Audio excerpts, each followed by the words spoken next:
നമ്മൾ ഇന്ന് ഉപയോഗിക്കുന്ന ChatGPT, ജെമിനി പോലുള്ള AI സംവിധാനങ്ങൾ രാഷ്ട്രീയം വരെ സ്വാധീനിക്കാൻ തുടങ്ങിയെന്ന് അറിയാമോ?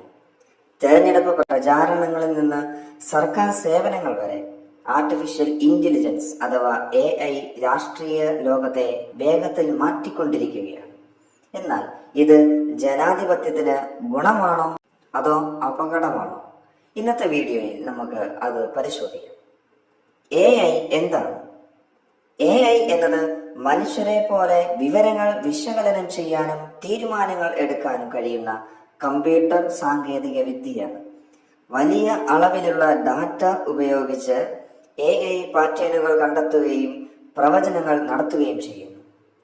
രാഷ്ട്രീയത്തിൽ AIയുടെ ഉപയോഗങ്ങൾ: 1. തെരഞ്ഞെടുപ്പ് പ്രചാരണങ്ങൾ. രാഷ്ട്രീയ പാർട്ടികൾ വോട്ടർമാരുടെ താൽപര്യങ്ങൾ മനസ്സിലാക്കാൻ AI ഉപയോഗിക്കുന്നു. ഏത് പ്രദേശത്ത് എന്ത് വിഷയമാണ് കൂടുതൽ പ്രാധാന്യമുള്ളത് എന്ന് കണ്ടെത്തി അതിനനുസരിച്ചുള്ള സന്ദേശങ്ങൾ നൽകാൻ AI സഹായിക്കുന്നു. 2. സർക്കാർ സേവനങ്ങൾ. പൗരന്മാരുടെ പരാതികൾ വേഗത്തിൽ പരിഹരിക്കാനും സർക്കാർ സേവനങ്ങൾ കൂടുതൽ കാര്യക്ഷമമാക്കാനും AI ഉപയോഗിക്കാം. ഉദാഹരണത്തിന് ചാറ്റ് ബോട്ടുകൾ വഴി സർക്കാർ വിവരങ്ങൾ ലഭ്യമാക്കാം. 3. ഡാറ്റ വിശകലനം. സാമ്പത്തികം, ആരോഗ്യം, ഗതാഗതം തുടങ്ങിയ മേഖലകളിലെ വലിയ ഡാറ്റ വിശകലനം ചെയ്ത് മികച്ച നയനിർമ്മാണത്തിന് AI സഹായിക്കുന്നു. അപകടങ്ങളും വെല്ലുവിളികളും. Fake news and deep fakes.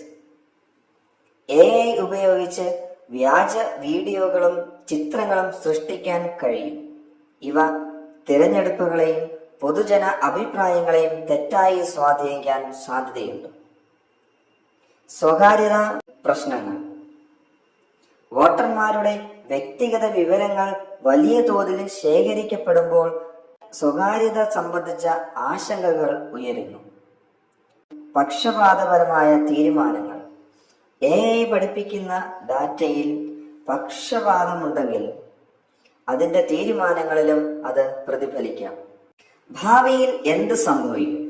ഭാവിയിൽ AI രാഷ്ട്രീയത്തിൽ കൂടുതൽ വലിയ പങ്ക് വഹിക്കാൻ സാധ്യതയുണ്ട്. എന്നാൽ അതിന്റെ ഉപയോഗത്തിന് വ്യക്തമായ നിയമങ്ങളും നൈതിക മാർഗനിർദ്ദേശങ്ങളും ആവശ്യമാണ്. AI ജനാധിപത്യത്തെ ശക്തിപ്പെടുത്താനും ദുർബലപ്പെടുത്താനും കഴിയും. അത് എങ്ങനെ ഉപയോഗിക്കുന്നു എന്നതാണ് പ്രധാന ചോദ്യം. AI രാഷ്ട്രീയം മാറ്റിക്കൊണ്ടിരിക്കുകയാണ്. എന്നാൽ ഈ മാറ്റം നല്ലതാകുമോ മോശമാകുമോ എന്നത് നമ്മുടെ തീരുമാനങ്ങളെയും നിയമങ്ങളെയും ആശ്രയിച്ചിരിക്കുന്നു. AI രാഷ്ട്രീയത്തിന് ഗുണമാണെന്ന് നിങ്ങൾ കരുതുന്നുണ്ടോ? അല്ലെങ്കിൽ അപകടമാണോ? നിങ്ങളുടെ അഭിപ്രായം കമന്റിൽ രേഖപ്പെടുത്തൂ. വീഡിയോ ഇഷ്ടമായെങ്കിൽ ലൈക്ക് ചെയ്യാനും ഷെയർ ചെയ്യാനും ചാനൽ സബ്സ്ക്രൈബ് ചെയ്യാനും മറക്കരുത്.